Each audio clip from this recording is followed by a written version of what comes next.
Hello everyone, welcome once again to this channel. आशा करता हूँ कि आप सब अच्छे होंगे। आज की क्लास में हम लोग देखेंगे बैंकिंग सिस्टम के बारे में, बैंक क्या है और इसकी इस्टेब्लिशमेंट कैसे हुई। तो पूरी हिस्ट्री आज हम लोग बैंकिंग सिस्टम के बारे में पढ़ेंगे। तो चलिए बिना देर के शुरू करते हैं। तो सबसे पहले बैंक के बारे में समझ लेते हैं कि बैंक है क्या। देखिए, नॉर्मली बैंक एक ऐसा इंस्टीट्यूशन है जो एजेंट की तरह काम करता है दो आदमी के बीच में या दो पार्टी के बीच में। एक वो जिसको पैसे की ज़रूरत होती है और दूसरा वो जिसके पास पैसा ज़्यादा होता है। तो वो क्या करती है कि जिसके पास पैसा ज़्यादा होता है उससे पैसा वो डिपॉजिट लेती है और जिसको पैसे की ज़रूरत होती है उसको वो पैसा देती है। और इन दोनों के बीच जो डिफरेंसेस होता है इंटरेस्ट का, वो डिफरेंसेस से वो अपना आमदनी कमाती है। तो चलिए यहाँ पे हम लोग डेफिनेशन को देख लेते हैं।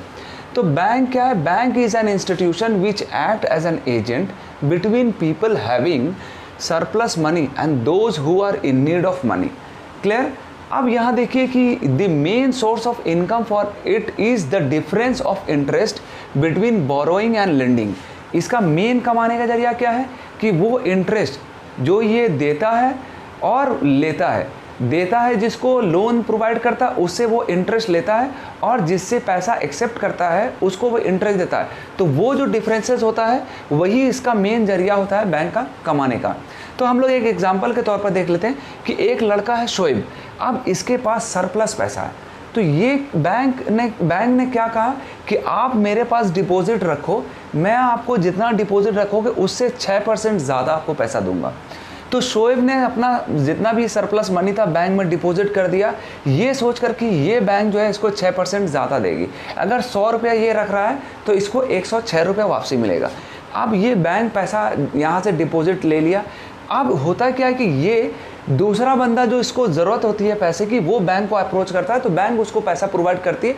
लेकिन बैंक बोलती है कि मैं जो आपको पैसा प्रोवाइड करूंगा तो वहाँ पे आपको एक्स्ट्रा पैसा लगेगा। तो ये 12% रेट ऑफ इंटरेस्ट से बैंक चार्ज किया।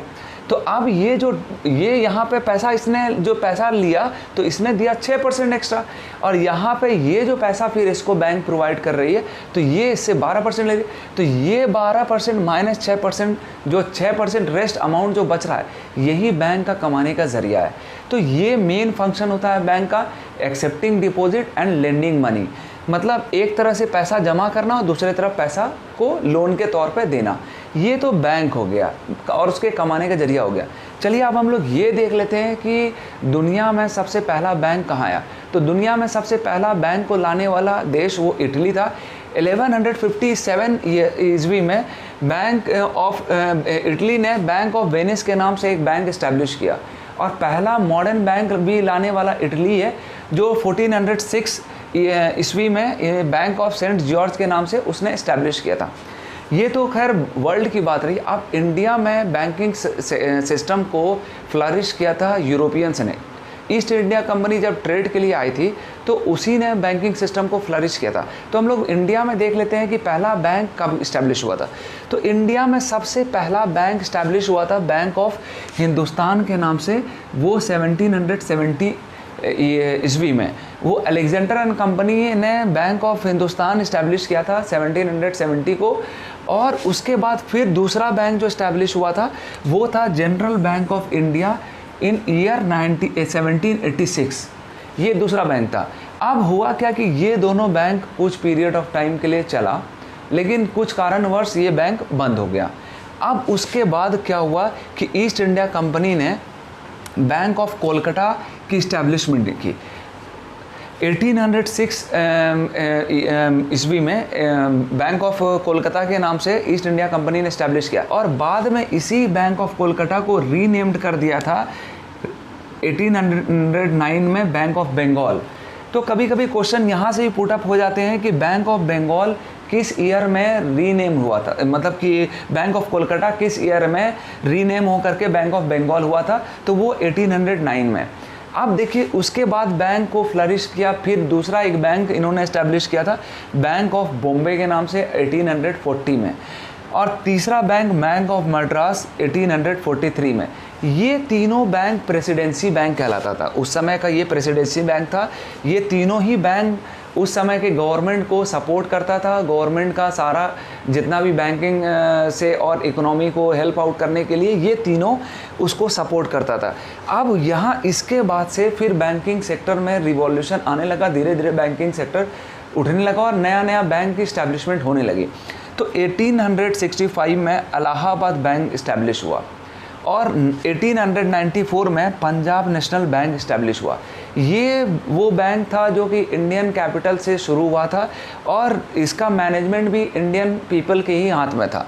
तो ये नॉर्मली जो बैंक है ये 1894 में, उसके बाद 1906 से लेकर के 1913 तक 6 और जो बैंक वो इस्टेब्लिश हुए थे इंडिया में। उसके बाद 1914 में तकरीबन 1914 जैसे ही शुरू हुआ तो वर्ल्ड वार हो गया। वर्ल्ड वार होने की वजह से क्या हुआ कि इंडियन की इकोनॉमी थोड़ा क्रश कर गई और बैंकिंग सेक्टर भी थोड़ा बंद होने लगी और बैंक डूबने लगे। तो यहाँ में बहुत सारे बैंक बंद हो गए थे। तो यहाँ पे क्या हुआ कि बैंकिंग सेक्टर जो इस्टेब्लिश हो रहा था वो धीरे धीरे डाउनफॉल होने लगा। तो ईस्ट इंडिया कंपनी ने क्या किया कि 1921 में जब फर्स्ट वर्ल्ड वार ख़त्म हुआ तो उसको उभरने के लिए ये तीनों बैंक को मर्ज कर दिया और उसका नाम दिया इंपीरियल बैंक।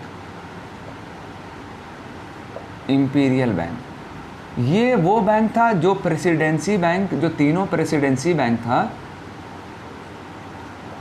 ये तीनों प्रेसिडेंसी बैंक को मर्ज करके ही इंपीरियल बैंक बनाया गया था 1921 में। ये तो रही खैर इसके वर्ल्ड वार के टाइम के पीरियड के दौरान बैंक की इस्टेब्लिशमेंट। इसके बाद क्या हुआ कि इंपीरियल बैंक ही गवर्नमेंट को सारा देख रेख और बैंकिंग सिस्टम को संभाल रही थी। अब यहाँ पे एक कन्फ्लिक्ट होने लगा कि ये बैंक कमर्शियल बैंक के भी तौर पे काम कर रही थी और ऊपर से वो जो बैंक है गवर्नमेंट को भी सपोर्ट कर रही थी, बैंकिंग सिस्टम को भी उस समय देख रही थी। तो यहाँ पे मुद्दा उठने लगा कि कोई ऐसा, और सब कमर्शियल बैंक ने मुद्दा उठाया कि कोई ऐसा कमर्शियल मतलब कि कोई ऐसा बैंक इस्टेब्लिश किया जाए जो कि फुल्ली गवर्नमेंट के लिए काम करे। तो 1935 में आरबीआई की इस्टेब्लिशमेंट हुई। फिर ईस्ट इंडिया कंपनी ने क्या किया, 1935 में आरबीआई की इस्टेब्लिशमेंट हुई और ये सारा जो बैंक सिस्टम जो है वो इमर्ज होना चालू हो गया। तो चलिए वो हम लोग देख लेते हैं, लेकिन सबसे पहले आप इसका स्क्रीनशॉट ले लें। आशा करता हूँ कि ये चीज़ें जो मैंने आपको बताई है ये आपको समझ में आ गई होगी। अब हम लोग इसके बाद का प्रोसेस देखेंगे कि बैंकिंग कैसे कैसे किस किस पीरियड टाइम में इस्टेब्लिश हुआ और नेशनलाइज हुआ। चलिए फर्दर हम लोग इंपीरियल बैंक और आरबीआई के बाद मेजर बैंक्स को देख लेते हैं कि वो कब कब नेशनलाइज हुआ। तो 1921 में आपको मैंने बताया कि वर्ल्ड वार के बाद जो तीनों बैंक को, प्रेसिडेंसी बैंक को मर्ज कर करके इंपीरियल बैंक बना दिया गया और 1935 में आरबीआई की गठन हुई, क्योंकि कमर्शियल बैंक डिमांड कर रही थी काफ़ी टाइम से कि एक ऐसा बैंक हो जो कि पूरे सेंट्रल गवर्नमेंट को, मतलब कि जो सेंट्रल लेवल पे है बैंकिंग सिस्टम को कंट्रोल करे। तो आरबीआई की इस्टेब्लिशमेंट हुई थी और वो भी हिल्टन यंग कमीशन के रिकमेंडेशन के बेसिस पे हुए थे। वो हम लोगों ने पिछले क्लास में, जो पिछला वीडियो है मेरा आरबीआई का, वो आप चेकआउट कर सकते हैं, उसमें मैंने डिस्कस कर दिया है। अब यहाँ देखिए कि इसके इस्टेब्लिशमेंट के बाद 1935 के बाद जो देश आज़ाद हो गया। तो देश आज़ाद होने के बाद इंडियन गवर्नमेंट ने सोचा कि जो नेशनलाइजेशन जो है बैंक का किया जाए। तो सबसे पहला नेशनलाइजेशन उसने आरबीआई का किया 1949 में, क्योंकि सारा जितना भी बैंक था देश आज़ाद होने के पहले सारा प्राइवेट ओनर के हाथ में था। तो उसको गवर्नमेंट के अंडरटेकिंग लाने के लिए नेशनलाइजेशन का दौर शुरू हुआ। तो पहला नेशनलाइजेशन 1949 में आरबीआई का हुआ। उसके बाद दूसरा नेशनलाइजेशन जो इंपीरियल बैंक था 1921 में जो फॉर्म हुआ था, उसका नेशनलाइजेशन कर करके 1955 में उसका नाम एसबीआई दे दिया गया। एसबीआई का फॉर्मेशन 1955 में हुआ। यही इंपीरियल बैंक को नेशनलाइज कर करके उसका नाम जो है एसबीआई रखा गया। अब रहा बात है कि यहाँ पे कि 1955 के बाद 1959 में 8 और एसोसिएट एसबीआई का इस्टेब्लिश किया गया। जो कि अभी फ़िलहाल वो करंटली 2017 में गवर्नमेंट ने उसको सारे को मर्ज कर दिया। तो उस समय 8 एसोसिएट और इस्टेब्लिश हुआ था जो एसबीआई को सपोर्ट करता था। अब उसके बाद क्या हुआ कि 1950 के अराउंड 1950 में प्लानिंग कमीशन की इस्टेब्लिशमेंट हुई थी।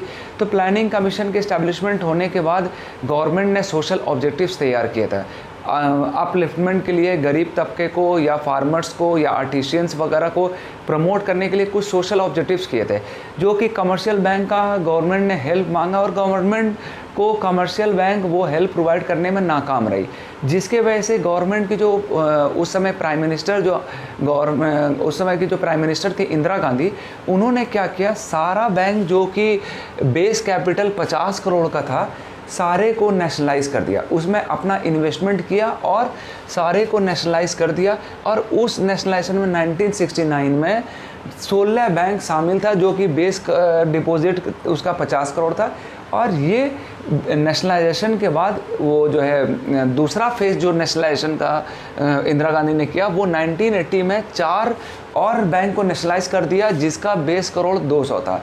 अब यहाँ पे क्या था कि पहला नेशनलाइजेशन जो किया गवर्नमेंट ने, तो उसमें 85% जो कैपिटल था वो गवर्नमेंट के पास आ चुका था। दूसरे नेशनलाइजेशन में 91% के अराउंड सारा जितना भी डिपॉजिट था वो गवर्नमेंट के अंडरटेकिंग में कैपिटल आ गया था। अब यहाँ तो रही नेशनलाइजेशन के बाद, अब हम लोग देख लेते हैं कि जो 1969 में पहला नेशनलाइजेशन हुआ तो उसमें कौन कौन से बैंक थे, उसकी इस्टेब्लिशमेंट डेट क्या है और हेड क्वार्टर्स का कहाँ है। और दूसरे फेज़ में जो नेशनलाइजेशन हुआ 1980 में, तो वो कौन कौन से बैंक थे और उसका हेड क्वार्टर क्या है। तो यहाँ पे मैंने सारी चीज़ें ईयर वाइज आपको सीरियल वेज में क्रोनोलॉजिकल ऑर्डर में दे दिया है ताकि आपको चीज़ें याद करने में आसानी हो। तो पहला जो नेशनलाइजेशन हुआ था जो 1969 में, वो इलाहाबाद बैंक का जो इस्टेब्लिश हुई थी 1865 में इस्टेब्लिश हुई था, उसका हेड क्वार्टर कोलकाता है। दूसरा जो बैंक था वो पंजाब नेशनल बैंक था जो 1894 में इस्टेब्लिश हुआ था और उसका हेड क्वार्टर न्यू दिल्ली है। तीसरा जो बैंक था वो बैंक ऑफ इंडिया था, 1906 में इस्टेब्लिश हुआ था और इसका हेड क्वार्टर मुंबई है। चौथा बैंक जो है वो केनरा बैंक है, 1906 में वो भी इस्टेब्लिश हुआ था और उसका हेड क्वार्टर बेंगलोर है। पांचवा जो बैंक था वो इंडियन बैंक है, वो 1907 में इस्टेब्लिश हुआ था और उसका हेड क्वार्टर चेन्नई है। छठा बैंक जो है वो बैंक ऑफ बड़ौदा है, 1908 में इस्टेब्लिश हुआ था, हेड क्वार्टर उसका वडोदरा है। Central bank of India establish हुआ था 1911 में, इसका हेड क्वार्टर मुंबई है। आठवां जो बैंक था जो नेशनलाइज 1969 में हुआ है वो यूनियन बैंक ऑफ इंडिया 1919 में इस्टेब्लिश हुआ था और हेड क्वार्टर मुंबई है। नौवां जो बैंक है वो सिंडिकेट बैंक है, 1925 में उसकी इस्टेब्लिशमेंट हुई थी और हेड क्वार्टर मणिपाल। 10वां जो बैंक 1969 में वो नेशनलाइज हुआ था वो बैंक ऑफ महाराष्ट्र था जो 1935 में इस्टेब्लिश हुआ था और पुणे में उसका हेड क्वार्टर है। इंडियन ओवरसीज़ बैंक यहाँ पे 1937 में इस्टेब्लिश हुआ था और हेड क्वार्टर चेन्नई है। 12वां जो बैंक था वो देना बैंक था, वो जो इस्टेब्लिश हुआ था 1938 में, उसका हेड क्वार्टर मुंबई। 13वां बैंक जो है वो 13 बैंक यूको बैंक था जो इस्टेब्लिश हुआ था 1943 में और उसका हेड क्वार्टर कोलकाता है। अब यूनाइटेड बैंक ऑफ इंडिया आखिरी जो 14वां बैंक था जो यूनाइटेड बैंक ऑफ इंडिया वो 1950 में इस्टेब्लिश हुआ था और उसका हेड क्वार्टर कोलकाता है। तो ये जो 14 बैंक है जो 1969 में मेरा इस्टेब्लिश हुआ था, ये उसका बैंक का नाम, इस्टेब्लिशमेंट ईयर और जो हेड क्वार्टर उसका वो उससे रिलेटेड है। अब हम लोग ये देख लेते हैं कि 1980 में जो बैंक मेरा नेशनलाइज हुआ था वो कौन कौन सा बैंक है। तो नेशनलाइज जो 1980 में हुआ था वो था कॉरपोरेशन बैंक, 1906 में फाउंड हुआ था और मैंगलोर इसका हेड क्वार्टर है।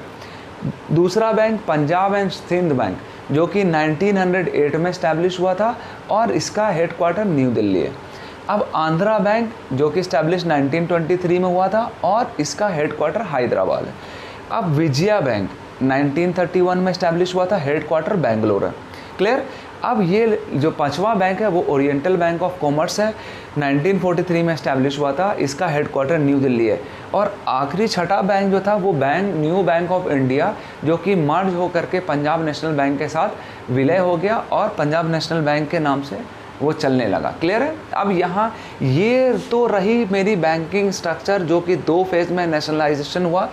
ये पूरा कंप्लीट स्ट्रक्चर, इसी से क्वेश्चंस आपको इस्टेब्लिशमेंट डेट से या फिर नेशनलाइजेशन से या हेड क्वार्टर से मोस्ट प्रोबेबली क्वेश्चन पूछे जाते हैं। तो ये तो रही इस्टेब्लिशमेंट और नेशनलाइजेशन की बात। इसको आप एक बार स्क्रीनशॉट ले लें। फिर हम लोग बैंकिंग सिस्टम जो बैंक डिस्ट्रीब्यूटेड है अभी के प्रेजेंट सिनेरियो में, वो हम लोग देखेंगे कि बैंकिंग सिस्टम इतने तरीके का बैंक्स है इंडिया में, वो हम लोग उसको अभी इसके बाद देखेंगे। आप पहले स्क्रीनशॉट ले लें। देखिए ये बैंकिंग सिस्टम जो है इंडिया में कैसे बैंक डिस्ट्रीब्यूटेड है वो हम लोग देख लेते हैं। देखिए इकोनॉमी को गवर्नमेंट के वो मिनिस्ट्री ऑफ फाइनेंस हैंडल करता है।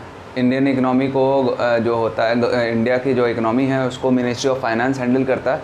मिनिस्ट्री ऑफ फाइनेंस जो बैंकिंग सिस्टम है उसकी जिम्मेदारी आरबीआई को दिया।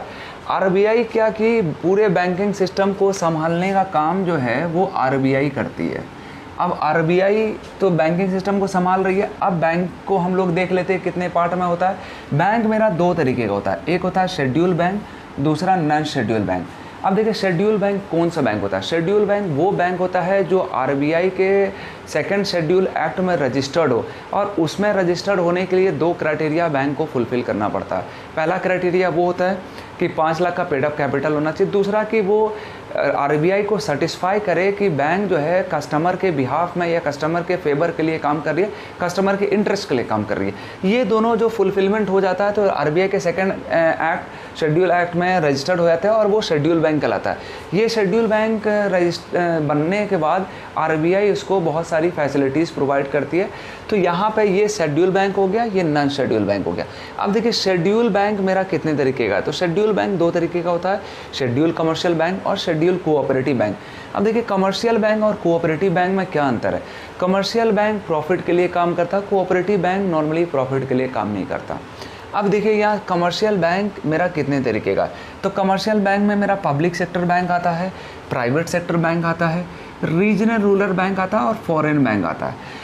देखिए पब्लिक सेक्टर बैंक में 2 मेन बैंक है। एक तो वो जो नेशनलाइज्ड बैंक है, जो कि 20 में से 20 नेशनलाइज्ड बैंक था, जिसमें से एक मर्ज हो गया new bank of India with Punjab national bank. अब हुआ क्या कि गवर्नमेंट ने फिर मर्ज कर दिया और अभी जो नेशनलाइजेशन जो बैंक है वो प्रेजेंट 11 है, और प्लस एक बैंक एसबीआई मिला करके टोटल 12 पब्लिक सेक्टर बैंक अभी अवेलेबल है। अब देखिए क्या है कि प्राइवेट बैंक तो वही जो प्राइवेट है, जैसे एक्सिस बैंक हो गया, आईडीबीआई एक्सिस बैंक हो गया, एचडीएफसी हो गया, तो ये सब मेरा आईसीआईसीआई हो गया, ये प्राइवेट बैंक की गिनती में आता। अब देखिए क्या है आरआरबी। आरआरबी क्या है कि आरआरबी रीजनल रूरल बैंक, ये नॉर्मली रूरल जो एरियाज़ है उसको इस्टेब्लिशमेंट के लिए बनाया गया था, और इसका केयर टेकर नाबार्ड है। इसका जो रेगुलेटरी बॉडी है वो नाबार्ड है, और इसका क्वेश्चन पुटअप हो सकता है कि आरबीआई का आरआरबी का जो केयर टेकिंग बॉडी है, जो रेगुलेटरी बॉडी है, वो कौन है? तो वो नाबार्ड है। अब देखिए क्या है, 1983 के बाद ये आरबीआई से टेक ओवर कर लिया था इसका नाबार्ड ने, रेगुलेटरी बॉडी नाबार्ड बन गया 1983 के बाद। अब देखिए फॉरेन बैंक, जैसे सिटी बैंक हो गया, एचएसबीसी बैंक हो गया, ये फॉरेन बैंक्स अलग है क्राइटेरिया। अब यहाँ देखिए कि ये तो नेशनलाइज्ड बैंक भी आपने देख लिया कि टोटल अभी 11 है, और एसबीआई बैंक, ये पूरा बैंकिंग स्ट्रक्चर है। और कोऑपरेटिव बैंक मेरा अर्बन कोऑपरेटिव बैंक और स्टेट कोऑपरेटिव बैंक, 2 तरह का बैंक होता है कोऑपरेटिव बैंक में। ये टोटल स्ट्रक्चर जो है बैंक का सिस्टम जो इंडिया में काम कर रहा है वो ये है। आप इसका स्क्रीनशॉट ले लें। चलिए अब हम लोग ये देख लेते हैं कि जो नेशनलाइज्ड बैंक जो मर्ज हुआ है 19 से जो 11 हुआ है, तो कौन सा बैंक किसके साथ मर्ज हुआ, इससे भी रिलेटेड क्वेश्चन पूछे जा सकते हैं। तो वो हम लोग देख लेते हैं कौन बैंक किसके साथ मर्ज हुआ है, और यहाँ पे टोटल कितने बैंक अभी अवेलेबल हैं। तो चलिए वो देख लेते हैं। तो चलिए हम लोग देख लेते हैं कौन सा बैंक किसके साथ कंसोलिडेट हुआ है। तो यहाँ में 10 जो पब्लिक सेविंग बैंक है जो कंसोलिडेट हुआ है 1 अप्रैल 2020 में, और वो है Punjab national bank, oriental bank of commerce और यूनाइटेड बैंक ऑफ इंडिया, और एंकर बैंक जो रहेगा वो पंजाब नेशनल बैंक रहेगा। अब देखिए क्या है, कैनरा बैंक, सिंडिकेट बैंक जो आपस में कंसोलिडेट हुआ है, तो मेन जो एंकर बैंक रहेगा वो कैनरा बैंक रहेगा। अब यहाँ देखिए यूनियन बैंक ऑफ इंडिया के साथ आंध्रा बैंक और कॉरपोरेशन बैंक आपस में कंसोलिडेट हुआ है, मर्ज हुआ है, वो जो एंकर बैंक रहेगा वो यूनियन बैंक ऑफ इंडिया रहेगा। अब यहाँ देखिए इंडियन बैंक और इलाहाबाद बैंक में एंकर बैंक इंडियन बैंक रहेगा। तो क्वेश्चन इससे भी पुट अप हो सकते हैं कि कौन सा बैंक किसके साथ कंसोलिडेट किया और एंकर बैंक उसका कौन है। ये रही इसके बाद जो 10 पब्लिक सेविंग बैंक जो है आपस में कंसोलिडेट किया। उसके अलावा जो बचा हुआ जो टोटल 11 बैंक में कौन कौन सा बैंक जो बचा हुआ है अभी, वो बैंक ऑफ बड़ौदा है, सेंट्रल बैंक ऑफ इंडिया है, इंडियन ओवरसीज़ बैंक है, यूको बैंक है, बैंक ऑफ महाराष्ट्र है, बैंक ऑफ इंडिया है, पंजाब नेशनल बैंक है। ये टोटल 11 बैंक है और एक 12 SBI मिला करके टोटल 12 पब्लिक सेविंग बैंक अभी प्रेजेंटली इंडिया में मौजूद है। तो इसका एक बार स्क्रीनशॉट ले लें आप। आशा करता हूँ कि ये सारी चीज़ें जो आज हम लोगों ने डिस्कस की है बैंकिंग सिस्टम के बारे में और बैंकिंग हिस्ट्री, नेशनलाइजेशन और इस्टेब्लिशमेंट, सारी चीज़ें आपको समझ में आई होंगी। नेक्स्ट वीडियो में हम लोग देखेंगे कि क्या क्या क्वेश्चन और पुट अप हो सकते हैं बैंकिंग सेक्टर से, उसके फंक्शन से, RBI के फंक्शन से, वो हम लोग नेक्स्ट क्लास में देखेंगे।